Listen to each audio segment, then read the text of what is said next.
ওনাকে যদি আপনি স্বামী হিসাবে মানেন মামুনি, তাহলে জোরে একবার বলেন আলহামদুলিল্লাহ বলেন। আমি মানি না। সব কিছু হয়ে গেছে, অনকন মানি না, তাহলে কেমন হইব?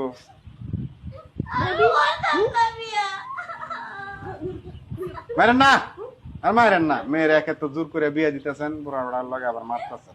মারেন না মামুনি। জামাইয়ের অনেক টাকা পয়সা আছে, কান্নাকাটি করেন না। একদম চুপ, আমি যেটা কইরা শুনবি এক কথা নাই। মা তুমি পরে সারা জান লগে দিবা, আমি তারে বিয়া করব। ওর কাছে তো বিয়ে বসতে হবে, অন্য কোথায় বিয়ে করব? চুপ। বলেন বলেন বলেন বলেন আলহামদুলিল্লাহ বলেন ওই বলেন। মা এবং করো না মা, তুমি না আমার মা। আরে আপনার একটু বুঝান না, দিকে তামসা দেখতেছেন, বুঝান একটু মেয়েটারে। তুমি এত আমার একটু বুঝা না। যাতে মা এই চুপ থাক। বলে বলো মামুনি, বলে লো। সাইন দিছ, টিপসই দিছ, সব হয়েছে, খালি আলহামদুলিল্লাহ বলে আলাও। দিয়ে দিবি এমনি, আর কবুল ফোন লাগবো না। 15 লক্ষ টাকা কাবিন ধার্য করিয়া 10 লক্ষ টাকা উসল স্বর্ণ বাবদ 5 লক্ষ টাকা বাকি রাখিয়া আব্দুল মান্নান সাহেবকে যদি তুমি স্বামী হিসাবে মাইনা থাকো, দূরে একবার বলো আলহামদুলিল্লাহ। মা বলো বলো।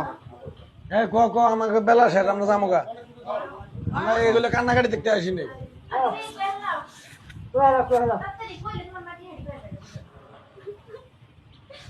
আল ফল কেউ কথা কেন না, তুমি শেষ কইরা দিলা। আল ফল কেউ কথা কেউ না।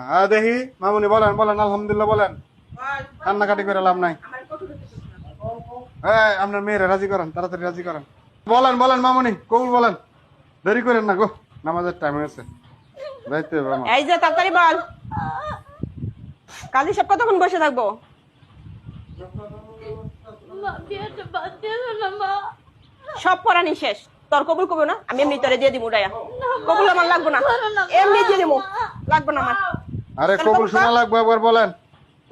হ্যাঁ? মা বলেন বলেন বলেন একবার বলেন আলহামদুলিল্লাহ। এই ও কবুল কর।